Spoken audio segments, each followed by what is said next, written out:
안녕하세요. 백두산 금융연구소의 백두산입니다. 6월 17일 토요일 오후 1시 30분입니다. 본 영상으로 월요일 아침 영상 대체하겠습니다. 월요일 아침에는 늦잠 좀 잘 예정이라 영상 녹화 없을 거고요. 월요일 저녁에 뵙도록 하겠습니다. 미국 증시는 하락 마감했죠. 물론 하락으로서의 그렇게 큰 의미는 없습니다만은 일단 하락 마감을 했고, 그래서 한국 증시는 일단은 하방 투자자분들이 하루 더 싸워볼 수 있는 그런 큰 위기를 일단 좀 깔딱깔딱 넘어가는 일단 그런 모습을 좀 보이고 있습니다. 물론 월요일 봐야 되겠지만은 일단 미국 증시의 분위기가 안 좋았기 때문에 한국 증시는 당장 급등, 폭등할 수 있는 타이밍을 또 한 번 일단 놓치는 듯한 모습이 나오고 있습니다. 자세한 거는 월요일 날 봐야 되겠고요. 미국 증시 이야기하기 전에 이제 이번 주에 워낙 중요한 일들이 좀 많이 있었기 때문에 또 그리고 지금이 워낙 중요한 때이기 때문에 이번 주에 있었던 일들을 좀 한번 쭉 복습을 하는 시간을 좀 가지는 게 좋을 것 같다는 생각을 했습니다. 그래서 이번 주 있었던 일들 좀 정리를 해볼까 하는데요.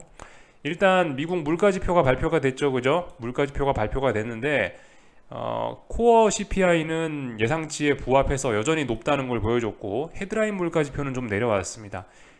물론 시장은 이 좋은 것만 봤기 때문에 일단 무조건 이거 긍정적으로 반응을 했고, 근데 하여튼 중요한 건 코어 물가가 높다라는 걸 다시 한번 확인했다라는 겁니다.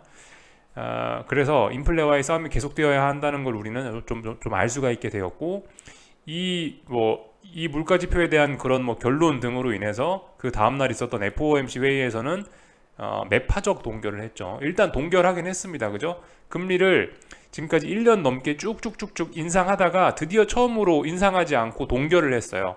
정말 몇 년 만은 아니고 한 1년 몇 개월 만에 나타난 동결이기 때문에 시장은 이 점에 일단 주목을 하면서 크게 환호를 했다라고 명목적으로 볼 수가 있겠습니다. 그렇지만 말씀드렸다시피 이번에 동결은 어차피 오래전부터 예상이 돼서 시장에 이미 이런 동결에 대한 어떤 기대감 이런 거는 선반영이 돼 있는 상황인 거고, 중요한 건 앞으로의 전망이라고 말씀드렸는데, 말씀드렸다시피 코어 물가가 높다라고 이야기를 해드렸죠. 코어 물가가 높기 때문에 앞으로 최소한 두 번 50pp 정도도 기준금리 인상을 할 수 있다라는 그런 점도표, 그런 좀 무시무시한 점도표가 나오면서 매파적 동결이라는 그런 결론을 낳게 됐습니다. 그래서 어쨌든 매파적이었긴 합니다. 근데 매파적이었다는 이 부분은 주식시장에 일단 반영이 되지는 않고 있었죠. 이런 점들. 또 그리고 이제 알아봐야 될 건 그 다음날 있었던 ECB 통화정책회의인데요. ECB는 유로존은 여전히 인플레가 굉장히 높습니다. 미국보다요. 그렇기 때문에 계속해서 금리를 올리겠다고 했고, 이번에도 25bp를 인상을 했죠. 그렇게 해서 계속해서 금리가 올라가고 있고, 하여튼 굉장히 매파적으로 굉장히 매파적인 모습을 보이고 있다. 이 정도 알아보시면 되겠습니다.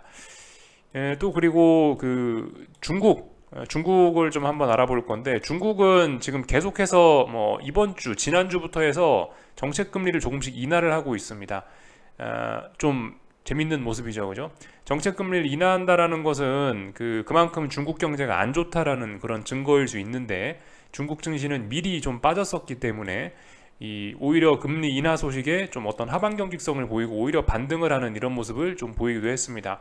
미국 증시가 강해서 이렇게 중국 증시가 반등했다라고 볼 수도 있을 것 같기도 하고요.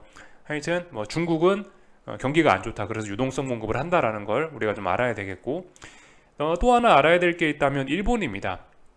일본 BOJ에서 통화정책회의가 어제 있었는데 계속 완화적인 정책을 피겠다라고 했죠. 그러니까 화살표의 방향은 완화적이니까 긴축, 금리 인상 이런 거보다는 아래쪽이 될 거고, 하여튼 일본 같은 경우는 계속해서 완화적인 정책을 이어나가겠다고 했다라는 이야기가 들리고 있습니다. 참 중국 관련해서 참 하나 깜빡한 이야기가 있는데, 지금 중국은 확실히 상황이 어려운지 오래간만에 특별 국채를 대규모로 발행해서 신규 인프라 건설을 한다라는 대규모 경기 부양책을 한다는 이런 뉴스가 나오기도 했습니다. 178조 8천억 규모의 특별 국채 발행이라고 하네요. 이런 점들, 1조 위안, 이게 한국 돈이네요. 한국 돈으로 178조라고 합니다. 그 정도 알아놓으시면 될 것 같고요. 그래서 지금 완화적인 친구들이 누구냐면 중국, 그리고 일본, 그리고 가장 긴축적인 친구가 지금 미국, 가장 긴축적인 친구는 유럽이죠, 그죠? 그리고 조금 덜 긴축적인 친구가 미국, 이렇게 보시면 되겠습니다. 얘네들은 유동성을 공급하고 싶어하고, 얘네들은 조금이라도 더 좀 긴축, 타이트하게 통화 정책을 이어나가고 싶어 하는 상황이 있죠. 그리고 또 알아놔야 되는 게 이제 재무부의 채권 발행이 계속되고 있다는 걸 알아놔야 되겠는데, 그래서 지지난주에 한 2천억 달러인가 좀 발행을 했고, 이번 주에 한 3천억 달러쯤인가 발행을 해서 대략적으로 제 생각엔 한 5천억 달러 정도 지금 이 재무부에서 채권 발행을 한 것으로 알고 있습니다. 그리고 다음 주에도 또 몇천억 달러 규모의 채권 발행이 예정이 되어 있죠. 이거는 좀 상당히 좀 긴축적인 내용이긴 한데요. 아직까지 뭐 시장에 특별한 뭐 위기는 없는 상황입니다. 이걸로 인한 특별한 부작용은 아직까지는 나타나지 않는 상황이에요. 그리고 이거와 관련해서 알아놔야 되는 게 거의 5천억 달러 가까이 지금 채권 발행을 2주 가까이 하고 있는데, RRP에서 이제 돈이 빠져나오면은 시장에 충격이 없을 수 있다라고 말씀드렸죠. RRP에서 실제로 어느 정도 좀 돈이 빠져나오면서 이 5천억 달러 긴축 효과에 대한 이런 어떤 그 긴축에 대한 부작용을 좀 많이 줄여주고는 있습니다. 대략적으로 얼마나 빠져나왔나, 오버나잇 여기 있는 이 RRP에서요, 얼마나 빠져나왔나를 대략적으로 좀 따져보면은 대략적으로 2조 1천억 달러에서 6월 초 2조 1천억 달러에서 지금 현재 어제부로 2조 달러 정도가 된 것 같아요. 2조 1천억, 2조 1천억, 2조 1,400억 달러, 2조 1,400억 달러에서 2조 100억 달러 정도로 좀 줄었죠. 그래서 대략적으로 한 1,100억, 1,200억 달러 정도가 대충 나온 것 같아요. 지금 머릿속으로 대충 계산하고 있어서 저도 정확하지가 않습니다. 그래서 대략적으로 비율적으로 따져보면은 지난번에도 한번 말씀드렸다시피 20에서 25% 정도를 좀 담당하고 있는 거 아니냐 싶습니다. 지금 재무부 자금 발행하는 거에 재무부 채권 발행하는 거에 20에서 25% 정도 자금을 어쨌든 담당하고 있다, RRP에서요. 긍정적인 부분이긴 한데, 사실 그래도 많은 부분은, 대부분의 자금은 시중에서 빨아들이고 있다는 게 됩니다. 뭐 물론 전부 다 미국 돈을 빨아들이는 건 아닐 수 있겠죠. 뭐 여기 일본 돈도 있을 수 있고, 중국 돈도 있을 수 있고, 사우디 돈도 있을 수 있는데, 아무튼 근데 이 시중의 유동성은 이게 빨아들이고 있는 중이다라는 거를 우리가 좀 생각을 해볼 수가 있겠습니다. 그래서 지금 상황이 이렇게 어떤 유동성적인 측면에서 보면, 그래서 일단 뭐 이번 주에 있었던 이슈들은 쭉쭉 다 살펴본 거고요. 그래서 지금 이렇게 좀 이런저런 이야기를 좀 많이 드린 게, 결과적으로 지금 주식시장이 움직이는 게 유동성 따라 움직인다, 이거거든요. 핵심이 유동성을 많이 공급하면은 나스닥 오르고 주식시장 막 오르고, 유동성을 좀 회수한다 싶으면 주식시장이 막 떨어지고, 같이 가는 경향이 굉장히 많습니다. 그래서 지금까지 이런 것들을 살펴본 거는 어떤 뭐 유동성의 앞으로 흐름이나 뭐 그런 걸 좀 살펴보려고 본 게 있는데, 일단 뭐 전반적인 흐름은 일단 뭐 긴축적이긴 한 것 같습니다. 아무래도 이 미국 쪽이 경제 규모가 제일 크고 좀 자금 움직이는 게 좀 제일 크기 때문에, 일단 하여튼 뭐 전반적으로 일단 좀 긴축적이긴 하다. 전반적으로 긴축적인데, 이 중국과 일본의 완화적인 정책이 다소 좀 변수이긴 합니다. 그죠? 전반적으로 뭐 유럽이나 미국이 상당히 큰 경제권이지 않습니까? 얘네들이 일단 긴축을 하고 있는 건 맞는데, 중국과 일본이 좀 완화적인 정책을 펴면서 어떤 지나치게 긴축적으로 쏠리는 이런 분위기를 좀 다소는 막아주고 있다. 다만 이게 이제 무조건 좋다라고만 좀 보긴 어려울 수 있는 게, 이렇게 생각할 수도 있죠. 얘네가 완화적이지 않습니까? 얘네에서 빠져나온 돈이 미국이나 유럽 쪽으로 들어갈 수도 있는 겁니다. 그렇다면 미국이나 유럽 쪽으로 들어가면 인플레를 잡는 거는 조금 더 어려워질 수도 있겠다라는 생각 정도도 할 수 있겠죠. 지금 이 세계 각자의 상황이 모두가 다 달라가지고 굉장히 좀 혼조한 모습들이 좀 많이 있습니다. 온도차가 하여튼 여기저기서 좀 많이 나고 있습니다. 계속해서 말씀드리는 어떤 다이버전스가 뭐 그걸 다이버전스라고 표현하는데, 그런 다이버전스가 굉장히 여러 가지 측면에서 뭐 다양하게 나타나고 있다라고 말씀을 드리고 있죠. 이런 것도 하나의 다이버전스를 할 수 있을 거예요. 축축 처져가는 중국과 아직도 완화적인 일본과 매우 긴축적인 유럽과 어느 정도 긴축적인 미국, 뭐 얘네 간의 뭐 정책 차이들 때문에 인플레와의 싸움도 뭐 하고, 그렇다고 경기 침체로 확 가는 것도 아니고, 그렇다고 경기가 호황이 되는 것도 아니고, 애매한 뭐 그런 상황이 뭐 계속 되는 거죠. 그 와중에 이제 어떤 한동안 뭐 선물 옵션 동시에 만기라든가, 선물 옵션 동시 만기라든가, 아니면은 뭐 어떤 뭐 은행 위기나 뭐 이런 것들로 인한 뭐 유동성 공급, 뭐 TGA 공급, 부채 한도 협상 이슈로 인해서 TGA 공급 뭐 이런 걸로 인해 가지고 유동성이 살아나니까, 그 유동성으로 인해서 주식시장만 주식시장만 이 혼란스러운 틈을 뚫고 굉장히 많이 급등을 한 게 최근 한두 달 정도의 흐름입니다. 좀 쉬었다가 한 몇 달 쉬었다가 거의 뭐 한 달 가까이 지금 또 급등세를 이어나가고 있는 이런 상황이죠. 지금 주식시장만 이렇게 굉장히 뜨겁게 많이 달아올라와 있고, 그래서 이제 뭐 계속해서 이번 주에 보여드리다시피 주식시장의 과열은 좀 다소 심각한 어떤 객관적인 숫자로도 증명이 되는 그런 순간까지 왔습니다. 뭐 예를 들면 대표적으로 보여드리는 게 뭐 CNN 뭐 센티멘트 지표 뭐 이런 것들인데, Fear and Greed 인덱스 뭐 이런 거 맨날 보여드리죠. 이런 것들이 이제 익스트림 그리드 뭐 80몇까지 넘어가면서 익스트림 그리드까지 도달한 거, 이런 것들 굉장히 좀 심각한 부분이라 할 수 있겠죠. 하여튼 주식시장만 랠리를 이어나가고 있다. 그 와중에 이제 뭐 금리라든가 뭐 외환시장이라든가 이런 채권시장이나 외환시장은 계속해서 박스권, 이거 내가 어느 장단에 맞춰야 되지, 뭐 유럽에 맞춰야 되나, 미국에 맞춰야 되나, 중국에 맞춰야 되나, 경기 침체인가, 아니면 경기 둔화인가, 아니면 노 랜딩인가, 이런 것 사이에서 굉장히 혼란스러운 모습을 다른 것들은 보이고 있다. 주식시장은 일단은 어떤 심리적인 것과 기술적인 만기주의 영향, 이런 걸로 인해 가지고 이렇게 주식시장만 급등을 하고 있다. 그래서 뭐 어쨌든 지금은 이제 굉장히 혼란스러운 구간이긴 합니다. 어떤 뭐 상승장 선언이 되기도 했고 이번 주에, 그래서 뭐 상승장에 맞게 대응을 하는 게 정석적으로 보이긴 하나, 그렇다고 해서 뭐 이런저러한 지금 제가 말씀드렸던 이런 부담스러운 점들로 인해서 그렇다고 상승에 좀 베팅하기도 어렵고, 더군다나 뭐 CNN 이런 지표를 보면 단기 과열이 좀 심각해서 상승으로 좀 보기도 좀 껄끄러운 그런 면들도 있죠. 하여튼 뭐 본인의 믿음에 따라서 이것도 저것도 다 해볼 수 있는 구간이나, 어쨌든 근데 지금 분명히 하방 베팅을 할 때는 아니죠, 그죠? 그런 거는 일단 생각을 해보실 필요가 있겠고, 이런 하방 투자에 대한 아이디어는 갖고 가기 좋은 때입니다, 그죠? 아이디어는 강하게 갖고 가면 됩니다. 그러나 그 어떤 실질적인 투자 타이밍은 아니라고 이렇게 좀 말씀을 드리고 있죠. 그래서 하여튼 뭐 어제 밤이 이제 그래서 미국 선물 옵션 동시 만기였는데요. 만기일날 뭐 특별한 일 없이 그냥 조용히 그냥 하락 마감을 하더라고요.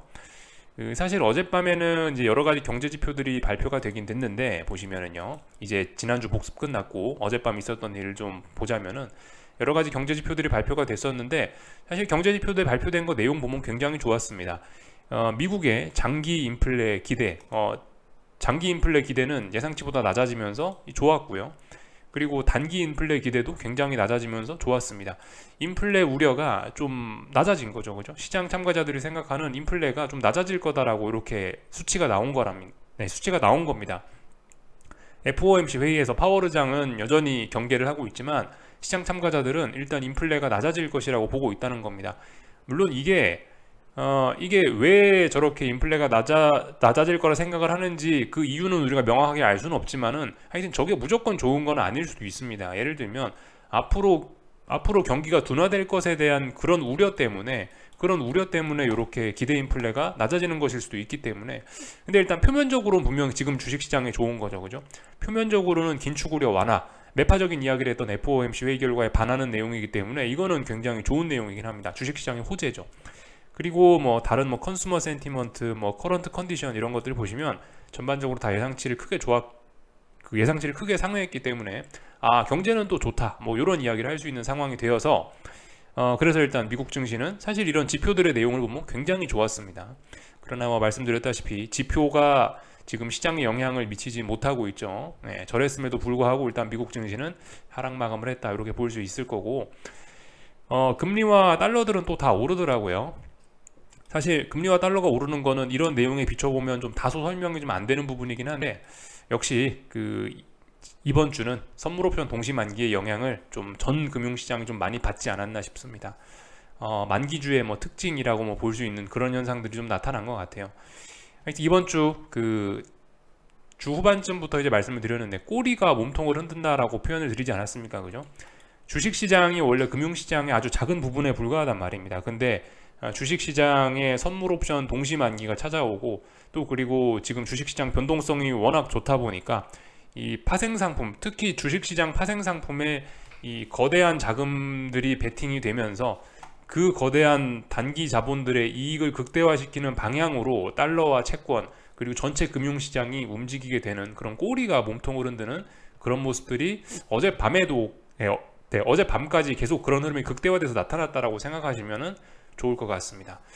어떤 분이 사실 뭐 만기주의 특징이 구체적으로 뭐냐라고 이렇게 물어보시는 분이 계시는데, 사실 제가 뭐 그런 부분에 관해서 명확하게 이거를 말로 딱 설명하기, 딱 부러지게 설명하기는 좀 어려운 것 같고요.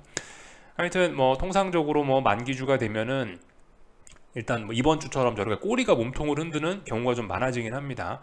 만기주가 되면 특히 시간 가치가 많이 줄어든 옵션의 변동성이 커지거든요. 옵션이 지수가 조금만 움직여도 옵션은 요렇게 크게 움직여 버리기 때문에 이 옵션 베팅에 돈이 많이 들어가 버리게 되면 이런 옵션에 투기적인 자금이 좀 많이 들어갈 수밖에 없는 게 이런 만기주인데, 이렇게 되면 꼬리가 몸통을 흔드는 그런 일이 자주 나타날 수 있고, 옵션을 움직이기 위해서 금융시장을 움직이는 거예요. 이 사람들의 단기적인 이익을 위해서.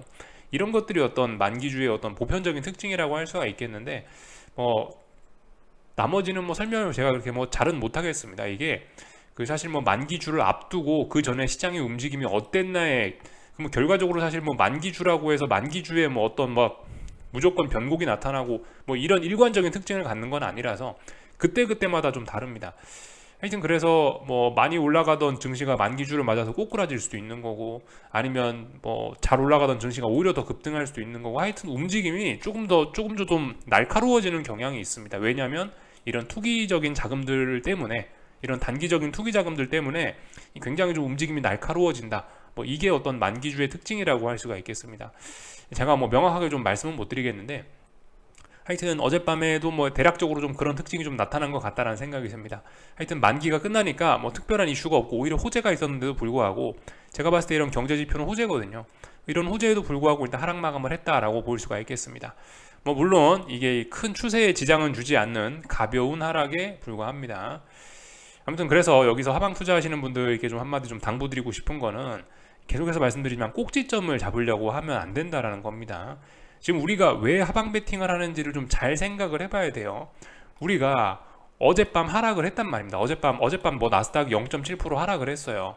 우리가 이 어젯밤에 이 0.7% 하락을 먹으려고 지금 이 0.7% 먹겠다고 지금 하방 베팅을 하는 겁니까?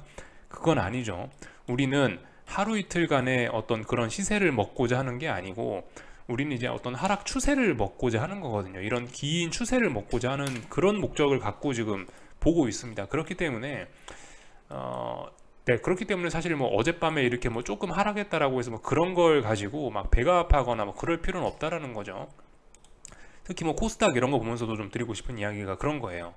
우리가 이 4% 하락했는데 이거 4% 못 먹었다고 배가 아프면 안 된다라는 겁니다.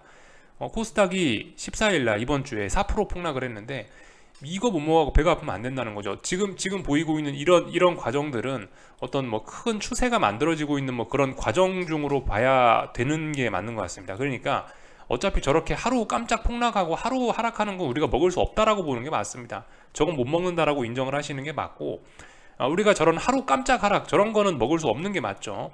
그렇지만 이 어떤 추세적인 거는 그래도 개인 투자자들도 충분히 먹을 수 있습니다.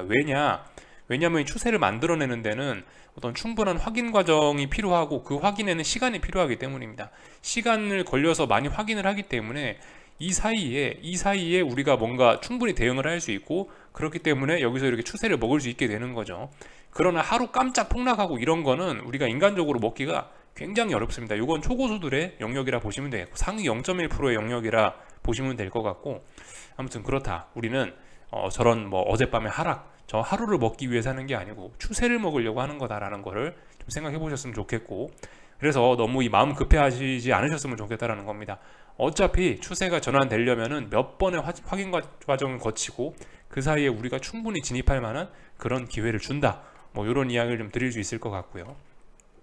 뭐 또 그리고 다시 한번 강조 말씀드리지만, 지금 이런 심리 지표나 이런 게 굉장히 뜨겁게 올라왔단 말이죠. 그 한번 잘 생각해 봐야 돼요. 이 증시는 굉장히 심리에 민감하게 움직이는 경향이 있습니다. 올해 초에 어땠습니까? 올해 초 작년 겨울에 22년 막 10월, 11월, 12월 이때 전망이 어땠습니까? 23년 올해는 상저 하고다라고 예상을 하지 않았습니까? 대부분의 투자자들이. 그게 어떻게 됐어요? 지금 상저하고 완전 아니죠. 지금 완전 상고하죠. 완전 상고했습니다. 그리고 지금 와서 전망은 어떻게 됐습니까? 올해 하반기는 더 좋을 거고, 나스닥은 어디까지 목표치가 열렸고, S&P는 어디까지 목표치가 열렸고, 강세장이 올 것이라 강세장이라고 선언이 나왔지 않습니까? 솔직히 이런 것들이 제 생각엔 훌륭한 어떤 투자 아이디어가 될 수 있을 것 같아요. 뭐 솔직히 복잡하게 뭐 TGA가 어쩌고 저쩌고, RRP가 어쩌고 저쩌고, 미국이 어쩌고 저쩌고 하는 것보다, 야 봐라, 지난번에 작년 겨울에 상저하고 하더니 야 상고하네. 올해 지금 시장 참가자들의 연말 전망은 지금 이제 하고인데, 하고가 아니고 모두가 하고를 보니까 하저가 생길 수도 있다 라는 생각을 충분히, 뭐 그 정도 생각만 해도 충분히 좋은 투자 아이디어라고 생각을 합니다. 지금 상황에서는요. 하여튼 굉장히 뜨거워졌고, 그런 것들을 투자 아이디어로 활용할 수 있을 거다. 다만 이제 중요한 건 지금은 아니다, 그죠? 지금 당장은 뭐 어떤 의미 있는 뭐 하방 베팅의 그런 근거 이런 게 나타나진 않았다라는 겁니다. 하여튼 그래서 뭐 잡다한 이야기들이 좀 길었고, 어제 미국 증시 이야기를 좀 해보자면은 뭐 그냥 가벼운 조정이죠, 그죠? 급등에 대한 피로 감소와 이렇게 보실 수가 있겠고, S&P는 대략적으로 4,500이 이제 좀 의미 있는 마디 가격이긴 하더라고요. 그래서 일단 마디 가격 부근에서 일단 음봉을 맞았습니다. 하지만 저건 말씀드렸다시피 조정에 불과합니다. 또 그리고 나스닥도 뭐 일단 중요한 자리를 돌파한장 하고 나서 이제 음봉이 나온 거라서 가벼운 조정에 불과한데요. 일단 뭐 지금은 할 이야기 없습니다. 잘 올라가고 있고, 시장은 아직까지 강합니다. 애플도 강하고요, 뭐 엔비디아도 강하고 다 지금 강하기 때문에 특별히 할 말이 없고, 여기서 이제 몇 거래일 동안 어딜 못 넘어가거나 아니면 뭐 쌍고점을 만들거나 뭐 삼산을 만들거나 그러면 이제 아래쪽으로 이야기를 하자고요, 그때는요. 근데 어쨌든 지금은 아닙니다, 그죠? 하여튼 그래서 우리가 이제 뭐 다음 주에 뭐 기대를 해볼 만한 그런 부분 같은 경우는, 이제 그 어떤 지금까지 시장을 강하게 이끌고 오던 그런 투기적인 요인들, 예를 들면은 뭐 선물 옵션 동시 만기라던가 뭐 그런 것들이, 그런 이벤트들이 일단 종료가 되는 게 일단 뭐 종료가 되어 버렸기 때문에 다음 주의 흐름은 그래도 뭐 조금 좀 이와는 다르지 않을까라는 생각 우리가 해볼 수가 있겠죠, 그죠? 그 정도 생각만 해보자고요. 또 그리고 뭐 FOMC 회의 결과로 인해서 뭐 동결을 했다라는 것 때문에 지금 신나게 불꽃놀이를 했는데, 과연 이게 맞는지 이제 다음 주에 확인할 것은, 이번 주에 불꽃놀이 한 것이 과연 맞았는지, 동결 때문에 시장이 급등을 했는데 과연 이게 진정한 반응이었는지, 뭐 그런 점들, 그런 관점으로 좀 확인을 해보시면 될 것 같습니다.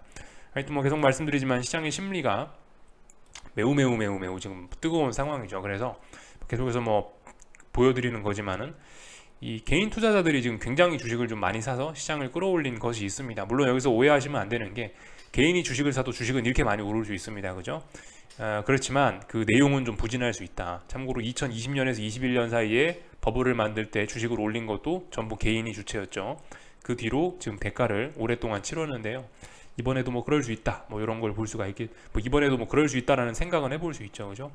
하여튼 그래서 뭐 전반적으로 보면 이 전체 투자자들의 어떤 심리는 굉장히 뜨겁게 달아올랐고, 전체적인 투자자들의 어떤 그 주식 보유 뭐 그런 상황을 보면 굉장히 주식 많이 샀다라는 걸 알 수가 있는데, 가만 보면 이제 좀 업자들, 기관 투자자들, 펀드 매니저들을 보면 지금 시장을 굉장히 안 좋게 보는 것도 많고, 또 그리고 뭐 전반적으로 그죠? 하여튼 뭐 전반적으로 그 주식 비중도 좀 낮게 가지고 가고 있다, 뭐 이런 것들을 볼 수가 있겠습니다. 확실히 그것도 그래요. 뭐 금요일 날인가 보여드렸던 것처럼 신용잔고도 좀 많이 좀 줄어들었다라고 미국 증시의 신용잔고도 지금 증시가 이렇게 오르는 거에 비해서 굉장히 증가하고 있지 않다라고 보여지고 있죠, 그죠? 그런 것들 보여드렸는데, 하여튼 지금 수상한 점들이 많으니까 일단은 뭐 만기라는 이벤트는 끝났으니까 앞으로 이제 정신을 차리나 좀 서서히 확인을 해가면 되겠습니다. 너무 마음 급할 필요는 없다라는 생각이에요. 그래서 뭐 쭉 이야기를 좀 드려봤고요. 금리와 달러는 어젯밤에 올랐다라고 말씀드렸습니다, 그죠? 간단하게 그냥 체크만 하고요. 달러 보시다시피 그 ECB 통화정책회의 뭐 이런 걸로 인해 갖고 급락을 했었다가 어젯밤에 일단 버텼습니다. 지금 이제 잘 보셔야 되는 거는, 달러가 이렇게 쌍바닥을 만들고 지난번엔 저점의 높이가 같았죠. 저점의 높이가 같았는데 이제 이렇게 저점을 높이는 그런 계기가 생기는지 우리 이제 지금 이제 이거를 확인을 해보면 됩니다. 그래서 달러 인덱스가 오르고 환율이 올랐기 때문에 이 월요일날 한국 분들, 월요일날 한국에서 달러를 투자하신 분들은 조금 더 싸워볼 수 있는 그런 기회를 좀 마련하게 된 거죠, 그죠? 이 정도 보면 될 것 같고요. 금리도 잘 또 하여튼 올라갔다. 왜 그런지는 잘 모르겠지만은 이렇게 되면은 하여튼 쌍고점 지금 가능성은 있는데요. 이번에 이 자리를 잘 좀 봐야 될 것 같긴 합니다. 이 자리 돌파 한착 되면은 저 위쪽까지도 목표치 또 열리게 되는 거예요. 그런 점들 생각해 보셔야 되겠고, 하여튼 개인적으로 올라가기는 좀 어려울 것이라고 생각은 하는데, 그래서 지금 채권 투자하시는 분들 지금 자리가 굉장히 좀 단기적으로 봤을 때 중요한 자리이지 않겠느냐 싶습니다. 요까지 보면 될 것 같고요. 애플은 어젯밤에 조금 하락했지만 그다지 큰 의미였고, 전반적으로 주식시장 다 강했죠, 그죠? 요런 이야기 저런 이야기 다 드려봤습니다. 독일 증시 같은 경우는 결과적으로 고점을 높이면서 상승 추세 계속 이어갔습니다. 그래서 역사적인 고점 돌파 한착했고, 얘도 레벨업 됐죠. 이제 얼마든지 급등을 할 수 있습니다. 그러나 이제 미국 만기가 끝나서 어떻게 될지는 일단 다음 주에 좀 지켜보면 될 것 같고, 한국 증시는 영상 초반부에 말씀드렸다시피 지금 이제 지난 몇 거래일 동안 만들어 놓은 저항, 미국 증시가 분위기 괜찮았으면 급등으로 돌파 한착하면서 충분히 폭등도 할 수 있었던 그런 상황이었는데, 미국 증시가 일단 하락 마감했으니까 당장 급등, 폭등의 그런 가능성은 좀 많이 좀 사그라든 그런 상황입니다. 그리고 환율은 말씀드렸다시피 1276원 정도에서 마감이 됐으니까 다시 한번 이 자리에서 지지력을 놓고 싸우겠죠, 그죠? 그런 부분 지켜보시면 되겠고, 하여튼 어젯밤 미국 증시가 상승 마감했었더라면 한국 증시는 정말 급등하고 환율도 엄청나게 또 급락을 하고 원화 강세 엄청나게 나타나고 할 수 있었을 텐데, 일단 하방 투자자분들 입장에서는 어떤 위기를 좀 잠깐 넘겼다라고 볼 수가 있겠습니다. 상방 투자자분들 입장에서는 어젯밤에 하락 조금 했다 하더라도 딱히 아쉬울 건 없는 그런 상황인 거고요. 그래서 일단 아직까지 계속해서 좀 지켜보자 라는 이야기를 결론적으로 드리고 싶습니다. 요까지 하겠습니다. 궁금한 거 리플 남겨주시고요. 즐거운 연휴가 아니죠. 즐거운 주말 보내시고, 그럼 월요일날 저녁에 뵙도록 하겠습니다. 여기서 마치겠습니다.